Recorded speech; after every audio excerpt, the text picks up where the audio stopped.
नमस्कार दोस्तों, स्वागत है आप सबका हमारे इस वीडियो में, जहां हम जानेंगे कि शिवलिंग पर जल क्यों चढ़ाया जाता है, उसकी सही विधि क्या है और उसका शास्त्रीय अर्थ क्या है। दोस्तों, हर सोमवार हजारों लोग मंदिर में जाते हैं, शिवलिंग पर जल, दूध, बेलपत्र चढ़ाते हैं। पर क्या हमने कभी यह प्रश्न किया कि हम जल चढ़ा क्यों रहे हैं और क्या हम विधि से चढ़ा रहे हैं? शिव को जल प्रिय क्यों है? क्या यह केवल एक कर्मकांड है या इसके पीछे कोई गहरा प्रतीक है?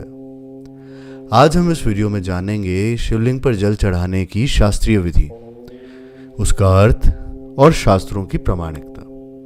दोस्तों, आप सभी जानते होंगे कि शिवलिंग महादेव का निराकार स्वरूप है, जो न जन्म लेता है, न मरा है, जिसका न कोई आदि है न अंत।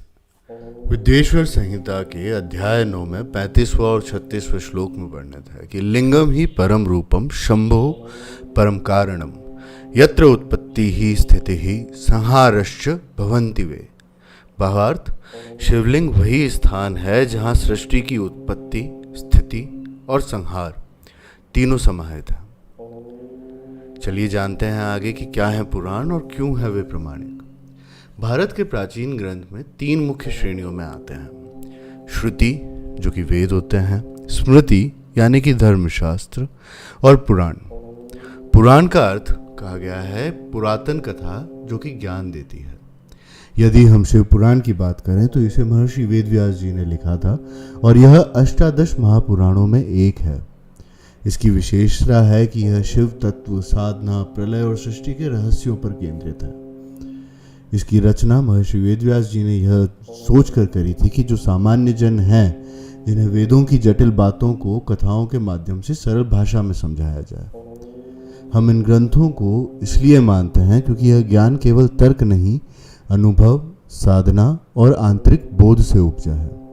इन्हें रचा गया है देखने के लिए नहीं, जीने के लिए। चलिए अब जानते हैं कि जल ही क्यों। दोस्तों, प्राचीन काल से जल को जीवन का मूल माना गया। जल में 2 गुण हैं, शीतलता और प्रवाह। जब हम शिवलिंग पर जल अर्पित करते हैं, हम स्वयं के भीतर की अग्नि को शीतल कर रहे होते हैं। लिंग पुराण के पूर्व भाग में अध्याय 17 के 20वां श्लोक आता है: गंधोदकम चतुर्धाच स्नानम लिंगस्य कीर्तितम शीतलम जलमेवोक्तम सर्व पाप प्रणाशनम। अर्थात शीतल जल से शिवलिंग का स्नान समस्त पापों का हरण करता है। आपने विद्वानों से सुना होगा या उन्हें देखा होगा कि जब वह शिवलिंग पर जल अर्पण करते हैं तो वह अपने सिर के ऊपर से करते हैं। अब इसके पीछे की 2 व्याख्याएं हैं। सबसे पहला आता है तांत्रिक दृष्टिकोण। सिर को सहस्त्रार चक्र का स्थान दिया गया, जहां आत्मा ब्रह्मा से जुड़ती है। जब जल सिर के ऊपर से गिरता है तो वह ऊर्जा को ऊर्ध्वगामी करता है, जिससे हमारा अर्पण ईश्वर तक पहुंचता है। इसका दूसरा पहलू है शास्त्रीय विनम्रता। सिर के ऊपर से अर्पण करने का अर्थ है कि मुझसे ऊपर कोई है और मैं समर्पण करता हूं। देखिए दोस्तों, शिव अति सरल हैं। उन्हें चाहिए भाव, विनम्रता, समर्पण, न अधिक चढ़ावा, न कोई विशेष विधि। श्रद्धा से भरा जल ही शिव के लिए अमृत तुल्य है।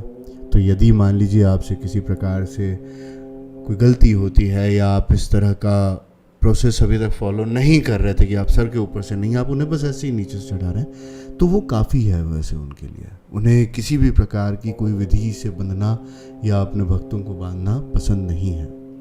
शिव पुराण से कथा आती है, जो कि कोटि रुद्र संहिता के अध्याय 33वें में लिखी गई है, कि एक शिकारी महाशिवरात्रि की रात शिकार के लिए जंगल में गया।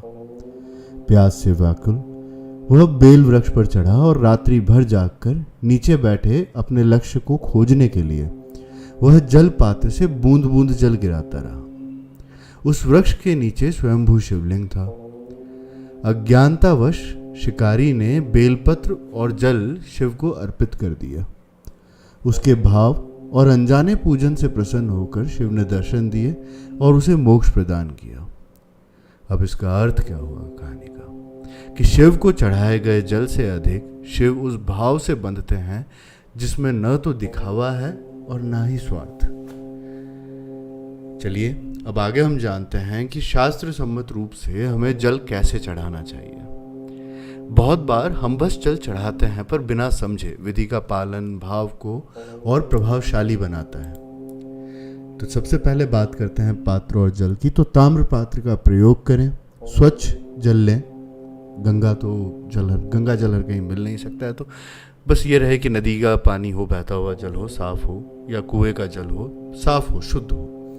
और पात्र को सिर के ऊपर रखें, जैसे आप सूर्य को जब अर्घ्य देते समय करते हैं। फिर आप मंत्र जाप करें, ओम नमः शिवाय, या फिर आप महामृत्युंजय मंत्र का भी जाप कर सकते हैं कि ओम त्र्यंबकम यजामहे सुगंधिम पुष्टिवर्धनम उर्वारुकमिव बंधनान् मृत्योर्मोक्षे मामृतात्। अब दूध की ऐसी कोई आवश्यकता नहीं है, मुख्यतः जल ही होता है।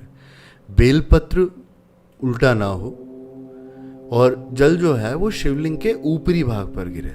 जो नीचे जो जलाधारी बनी होती है वहाँ पर जल चढ़ाने की आपको कोई आवश्यकता नहीं है। ये ठीक है, मैं समझता हूँ कई लोगों ने इस बारे में कहा है, किंतु शास्त्र उस बात के बारे में कुछ वर्णन नहीं करते हैं कि आपको जलाधारी पर जल चढ़ाना चाहिए या नहीं चढ़ाना चाहिए।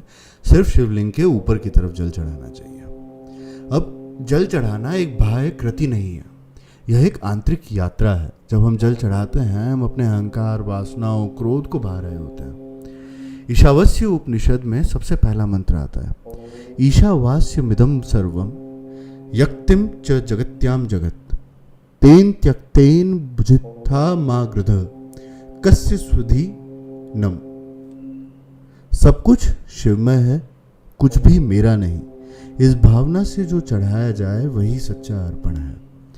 तो देखिए आप, जैसे कि यहाँ भी लिखा गया है कि भावना से ऊपर और कुछ भी नहीं है। तो आप मंत्र पढ़ पाते हैं या नहीं पढ़ते हैं, चाहे वो पंचाक्षर मंत्र हो या महामृत्युंजय मंत्र हो, आप उसे पढ़ें या ना पढ़ें वो इम्पोर्टेंट नहीं। इम्पोर्टेंट है वो भावना, जब आप शिव को अर्पण कर रहे हो कुछ। जाने से पहले अब मैं सिर्फ आपके साथ में यजुर्वेद का अध्याय 16 से 41वां मंत्र शेयर करूँगा। त्र्यंबकम यजामहे सुगंधिम पुष्टिवर्धनम उर्वारुकमिव बंधनान् मृत्योर्मोक्षीय मामृतात्। आप सभी जानते हैं यह है हमारा महामृत्युंजय मंत्र जाप, जो कि आता है यजुर्वेद के अध्याय 16 से। जब भी अगली बार आप जल अर्पित करें तो केवल हाथ नहीं, मन भी झुकाएं, क्योंकि शिव ये नहीं देखते कि आपके पात्र में दूध है, दही है, शहद है या जल है। वो ये देखते हैं कि आपके हृदय में क्या है। मैं हूँ आपका दोस्त, और अब हम आगे दूसरे एपिसोड में मिलेंगे कि कैसे हम हमारे महादेव को और बेहतर तरीके से जान सकें। धन्यवाद।